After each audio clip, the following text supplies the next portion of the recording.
Once upon a time, in the busy city of Onitsha, a little girl named Olaedo lost both her parents. She was just 10 years old. Her uncle, Okonkwo, took her into his house, but his wife, Nneka, did not want her there. From the first day Olaedo arrived, Nneka made sure she knew she was not welcome. "Stand up!" Nneka shouted one morning, pulling Olaedo's blanket away. "Go and fetch water." Olaedo rubbed her eyes. It was still dark outside. "But Auntie, a heavy slap landed on her back. Are you talking back at me?" Olaedo bit her lip and quickly got up. She carried the bucket and went to the well. Every morning, before the sun came out, she had already started working. She washed clothes, helped her uncle's children get ready for school, then cleaned the plates, swept the compound and cooked food. But she never went to school with them. When everyone sat at the dining table to eat, she stood aside, watching. One night, after washing all the plates, she opened the fridge and saw a cold bottle of Sprite. She was so tired. Her hands were shaking. She had not eaten since morning. She opened the bottle and drank it. The cold drink ran down her throat. She felt alive again. But just as she was putting the empty bottle back, she heard a voice behind her. "Who drank my Sprite?" Olaedo turned and saw Nneka standing by the door. Her heart started beating fast. "Auntie, I was just..." Before she could finish, Nneka rushed at her. She grabbed Olaedo's ear and pulled her hard. "You thief! You useless girl!" Nneka shouted as she slapped Olaedo across the face. "Auntie, please!" Olaedo cried, holding her cheek. But Nneka did not stop. She picked up a broomstick and started hitting Olaedo all over her body. Olaedo screamed, but nobody came to help. She tried to run, but Nneka grabbed her and pushed her to the ground. The room started spinning. Everything went dark. The next morning, Olaedo woke up in pain. Her whole body hurt. She struggled to stand up and clean the house before Nneka woke up. Her uncle, Okonkwo, came out of his room and saw her sweeping. "Come here, Olaedo," he said. She walked to him slowly. "You are a smart girl," he said, looking at her. "But I cannot waste my money sending you to school like my children. So, I have put you in an evening lesson." Olaedo's eyes lit up. "Thank you, Uncle. At least now, she could learn something." In the evening, she went to the lesson center and met Udeze, the teacher. "Sit down, young girl," Udeze said. "What is your name?" "Olaedo, sir." He noticed her thin arms and tired eyes. "Do you go to school in the morning?" She shook her head. "Do you have textbooks?" She shook her head again. Udeze sighed. "All right, just listen well in class." Olaedo listened. She listened more than anyone else. She had no books, but she remembered everything Udeze taught. Months later, she wrote her exams. When the results came out, Udeze called her aside. "You got 7 A's, Olaedo." Her eyes widened. "Me?" "Yes, you. You are very brilliant," Udeze said with a big smile. "You must continue your education." Olaedo ran home, excited. "Auntie, I passed. I got 7 A's, she told Nneka, hoping she would be happy. But Nneka looked at her and hissed. "You think I will waste my money on you?" she said. "You are not my child. You will not go to any school." Olaedo felt like the ground had opened and swallowed her. "But Auntie, please," Shut your mouth and go and wash the plates. Tears filled Olaedo's eyes as she picked up the plates. Her dreams were over, or so she thought. Olaedo was washing clothes outside when she heard Nneka's loud voice. Olaedo, come here now. She quickly dried her hands and ran inside. Nneka stood in the middle of the living room, her hands on her waist. Where is my gold chain? Nneka asked, her eyes sharp like a knife. Olaedo frowned. Auntie, I don't know. A heavy silence filled the room. Nneka's face changed. You stole it. I knew you were a thief. Olaedo's mouth dropped open.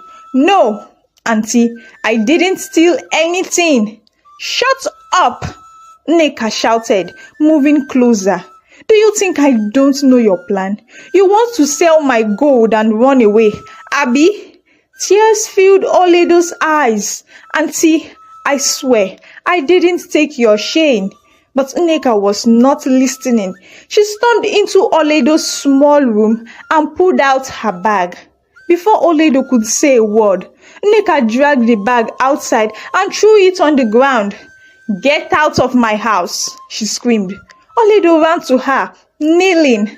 Auntie, please, where will I go? Nneka pushed her away. That is none of my business. I don't want a thief in my house. Olaedo turned to the gate and looked outside. The sun was going down. Where would she sleep? What would she eat? She turned back to Nneka. At least, let me wait for Uncle. Nneka laughed coldly. You think my husband will save you? He does whatever I tell him. Now, get out. Before Olaedo could protest, Nneka grabbed her by the arm and dragged her out of the compound. She locked the gate with a loud clank and went inside. Olaedo stood there, her heart beating fast. She had no one to call, no place to go. Olaedo wiped her tears. She thought hard. There was only one person who ever cared for her, Udeze, the evening lesson teacher. She picked up her bag and ran to his house. When she knocked, Udeze's wife opened the door. She looked surprised. Olaedo, why are you here? Olaedo's lips trembled. Auntie sent me away. Before she could say more, Udeze came out. He saw her teary eyes and torn dress. What happened? He asked, his voice firm. Olaedo sniffed and told him everything. Udeze's face darkened. That woman is wicked. He turned to his wife. Give her food, he said. Then went inside to make a call.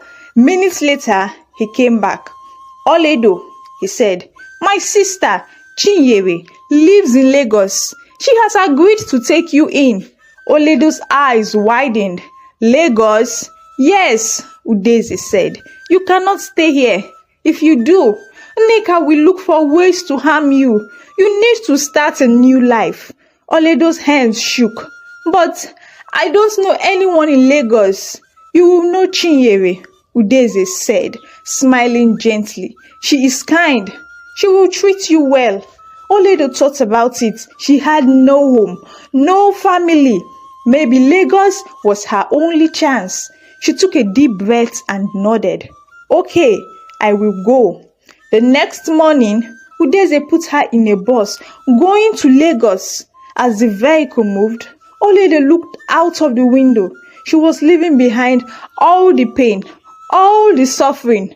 But what waited for her in Lagos, she had no idea.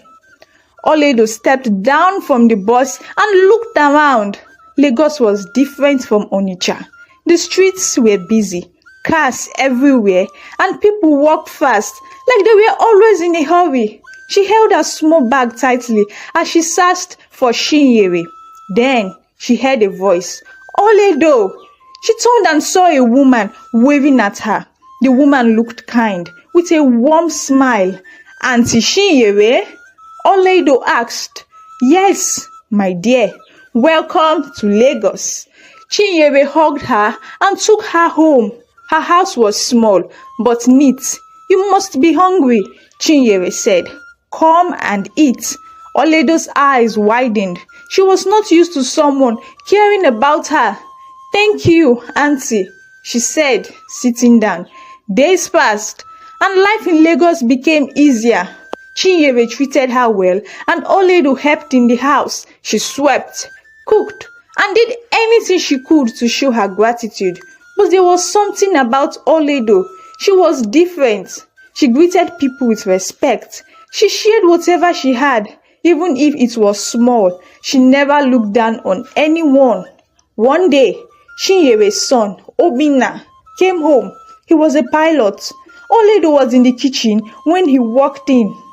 Good evening, sir, she said, bowing slightly. Obinna frowned. Sir? Who is sir? Olaedo looked confused. You are older than me, and you are important. Obinna laughed. No, just call me Obinna. From that day, he watched her closely. He saw how she treated people with kindness. One evening, he sat beside his mother. Mama, who is Olaedo? He asked. Chinyere smiled. She is my brother's goddaughter, a good girl. Life has not been easy for her. Obinna nodded. She is special, but Obinna was not the only one who noticed her. One weekend, Chinyere took Olaedo to a big wedding. There were many rich and important people there. Olaedo quietly sat at a corner drinking a bottle of water. Then she noticed a man staring at her. He was well dressed, wearing a gold wristwatch. He leaned toward his friend and whispered, Who is that girl? His friend shrugged. I don't know.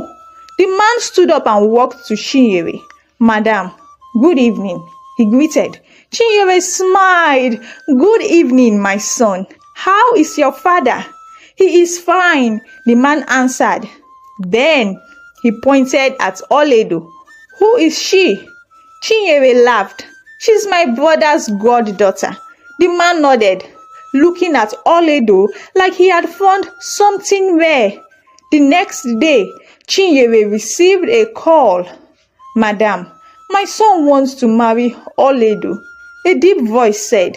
It was the young man's father, a powerful businessman. Chinyere was shocked. Olaedo? But that was just the beginning. 2 days later, another call came. Madam, my boss's son is interested in Olaedo. A man said. This time, it was a politician's son. Then, a famous businessman sent a message. Then, another man and another. By the end of the week, 7 rich and powerful men wanted to marry Olaedo. Chinyere was confused. How was this happening? Olaedo sat quietly, not knowing what to say. She was just a simple girl. Why were all these men suddenly after her? The news spread like Harmattan fire. Everywhere people talked about Olaedo. What does she have? Some women whispered she must have used charm. Others said she's not even from a rich family. But look at the kind of men chasing her. Back in Onitsha, Nneka's daughters, Amaka and Ifunanya, heard the story. They could not believe it. Amaka frowned. So, after Mama sent her away, she is now getting rich suitors? Ifunanya hissed. It is not possible. It should be us, not her. They sat in silence, thinking. Then Amaka's eyes lit up. We must destroy her name, she said. The next day, they went to a local newspaper office. A man with thick glasses sat beside the desk. How can I help you? He asked. We have a big story for you, Amaka said, pretending to look sad. What story? The man asked, leaning forward. Ifunanya sniffed like she wanted to cry. Olaedo, the girl everybody is talking about, is not who they think she is. The man's eyes widened. What do you mean? Amaka sighed. She was chased out of our house because she stole money. She is a thief. The man raised a brow. Are you sure? We are her own sisters. Ifunanya said. Why would we lie? That was all the man needed. He wrote the story and printed it the next morning. The headline was bold. Olaedo, the maid who stole her way to the top. People grabbed the newspapers and read the story. Some believed it, but others were not sure. The first story spread fast, but the truth spread even faster. Some people started asking questions. If she stole money, how come her uncle did not report her? If she is a thief, why is she living with respectable people? A journalist from a popular radio station decided to investigate. He traveled to Onitsha and spoke to people who knew Olaedo. The gate man in her uncle's house shook his head. That girl, she suffered. She was treated worse than a slave. A neighbor added, I used to hear her crying at night. That woman, Nneka, beat her like an animal. When the journalist reported his findings, everything changed. People turned against Nneka's daughters. So, you lied? Someone shouted at them in the market. Shameless girls, another woman said. Back in Lagos, Olaedo sat quietly as Chinyere read the news. They tried to destroy you, Chinyere said, shaking her head. But God does not sleep. Olaedo took a deep breath. I don't care about what they said. I only want peace. But something shocking was about to happen. One of her suitors made a bold move. That evening, a black SUV parked in front of Chinyere's house. A tall man in a white suit stepped out. He knocked on the door. When Olaedo opened it, her heart jumped. It was the president's son, and he was holding an engagement ring. Olaedo stood at the door, staring at Ifeanyi. His black SUV was still running, and two security men stood behind him. Ifeanyi, she said, surprised. He smiled and stepped inside. Olaedo, I have something to say. Chinyere came out of the kitchen, wiping her hands. Ah, the governor's son is in my house. What an honor. Ifeanyi sat down and looked straight at Olaedo. I know many men want to marry you, he said, but I am not here to compete with them. Olaedo shifted in her seat. She had never imagined this would happen. Ifeanyi continued, I came to tell you this. I want you to be my wife. Silence filled the room. Chinyere's mouth dropped open. Olaedo's hands shook a bit. Before she could speak, Ifeanyi stood up. I am not asking for an answer now, he said, but I will make it clear to everyone. The next morning, the whole country woke up to a shocking TV interview. Ifeanyi sat in a news studio, looking calm and serious. The interviewer asked, people are saying Olaedo used charm to attract rich men. What do you say about that? Ifeanyi smiled. Olaedo is special, but it is not because of charm. She is kind. She is respectful. She is a woman any man would want to marry. The interviewer nodded. Are you saying you have chosen her? Ifeanyi looked straight into the camera. Olaedo is the woman I want to marry. The whole country shook. Social media exploded. Radio stations repeated his words. The other suitors stepped back. Ifeanyi was not just a billionaire. He owned an oil company. He was the most powerful of them all. But one question remained. Did Olaedo love him? The wedding date was set. The president's son was marrying a simple girl from Onitsha. Markets were filled with Olaedo's pictures. Tailors designed wedding dresses, hoping she would wear one of theirs. News reporters talked about it every day. Chinyere smiled as she watched the excitement. Olaedo, your story is like a dream. But deep inside, Olaedo was unsure. Did she really love Ifeanyi? She sat alone in her room, thinking. Ifeanyi was a good man, but everything was happening too fast. That night, something strange happened. There was a soft knock on the door. Olaedo opened it and saw a small brown envelope on the floor. She looked left and right. Nobody was there.